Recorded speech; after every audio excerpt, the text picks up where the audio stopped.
হযরতে সালেবা রাদিয়াল্লাহু তাআলা, এক যুবক সাহাবা, 16-17 বছর যুবক। আপনাকে বলছি গভীর খেয়াল, নবীজি কাজে পাঠালেন, সালেবা ওইখান থেকে একটু ঘুরে আসো, ওইখান থেকে একটা কাজ করে আসো।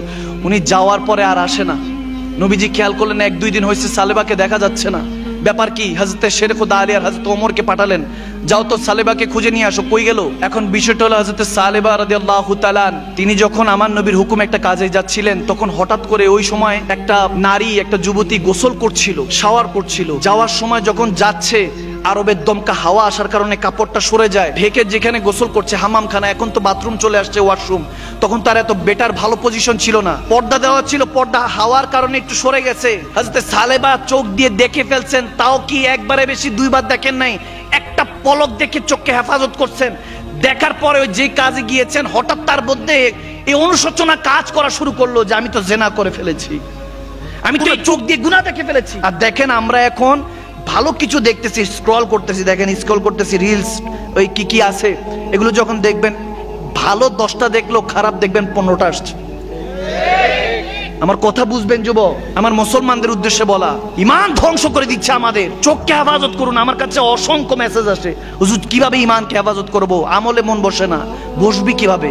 আপনার ব্রেন সেকেন্ডে চেঞ্জ হচ্ছে। একটা 15 সেকেন্ডের রিলস দেখলেন, দুঃখ কাঁদতেছে দেখলেন, এরপরে ঠাস করে দেখবেন একটা ফানি হাসি, ব্রেনটার মধ্যে এফেক্ট পড়ছে। তো আপনি কিছুক্ষণ 15 সেকেন্ড দুঃখ দেখলেন, আবার 15 সেকেন্ড দেখবেন হাসি খুশি, তারপর 15 সেকেন্ড দেখবেন একজনকে অপমান করছে।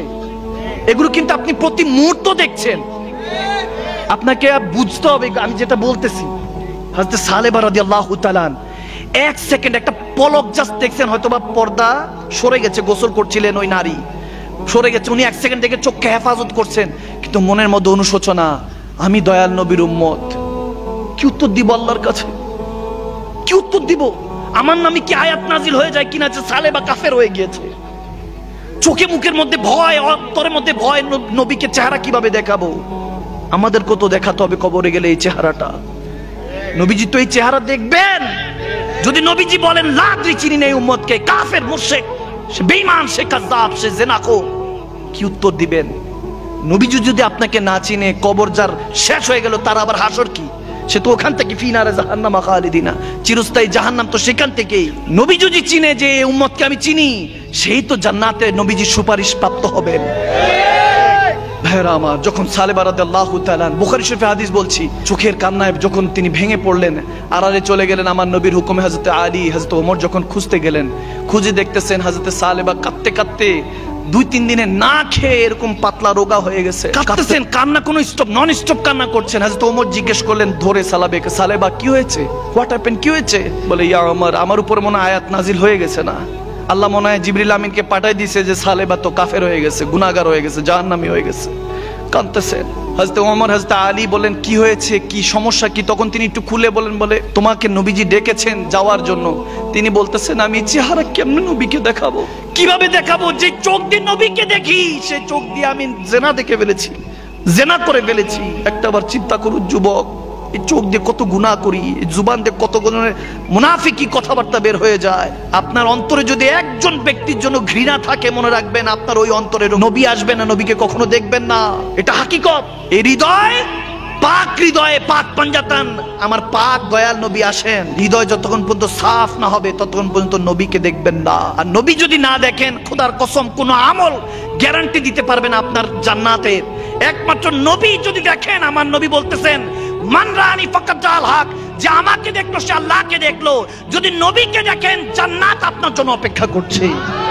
হযরত সালেবা রাদিয়াল্লাহু তাআলা আনকে যখন হযরত ওমর আর মাওলা আলী নিয়ে গেলেন নবীজির কাছে, যেতে যেতে তেনার মৃত্যু সজ্জায় গুনার কথা ভাবতে ভাবতে তেনার অসুস্থতা মৃত্যুর কাছাকাছি নিয়ে গেলেন। যখন সালেবাকে আমার নবীর কদমে আনা হলো, নবীজি যখন দেখলেন সালেবা রাদিয়াল্লাহু তাআলা নবীজির চেহারা মোবারকের দিকে তাকিয়ে একটা উফ করে কেঁদে উঠলেন, চোখের পানি ছেড়ে বলেন, ইয়া রাসূলুল্লাহ, আমাকে মাফ করে দেন। হয়তোবা আল্লাহ আপনাকে একান্ত মনে বলে দিয়েছে আমি যে গুনাহগার, আমি জাহান্নামী, আপনার উম্মত হওয়ার কাবিল না। তখন আমার নবী দেখতেছেন সালেবা রাদিয়াল্লাহু তাআলা ইন্তেকালের শেষ মুহূর্তে এদিক দিয়ে আজরাইল আলাইহিস সালাম আসতেছে। নবীজি বলতেছে সালেবা তোর কিছু হয় নাই, তোকে আল্লাহ জান্নাত হিসাবে কবুল করেছে। এই কথা শুনতে দেরি নাই, সালেবা রাদিয়াল্লাহু তাআলা মুচকি হাসি দিতে দিতে বলতেছে এখন আমি মরেও শান্তি পাবো ইয়া রাসূলুল্লাহ, আপনি আমার সাথে ওয়াদা করেন আমার জানাজা আপনি দিবেন। নবীজি বলতেছে সালেবা যে চোখের হেফাজত করেছে, যে চোখ দিয়ে নবী আমি নবী মুস্তাফাকে দেখবে এবং আল্লাহকে দেখবে ভেবে এই প্রেম এই ভালোবাসা দেওয়ার জন্য যে জীবন উৎসর্গ করে দিয়েছে, সালেবা টেনশন করিস না, তোর জানাজা আমি দিব, তোর কবরে আমি আসবো, হাসরে আমি শাফাত করে তোকে আমার সাথে জান্নাতে নিয়ে যাব। সুবহানাল্লাহ।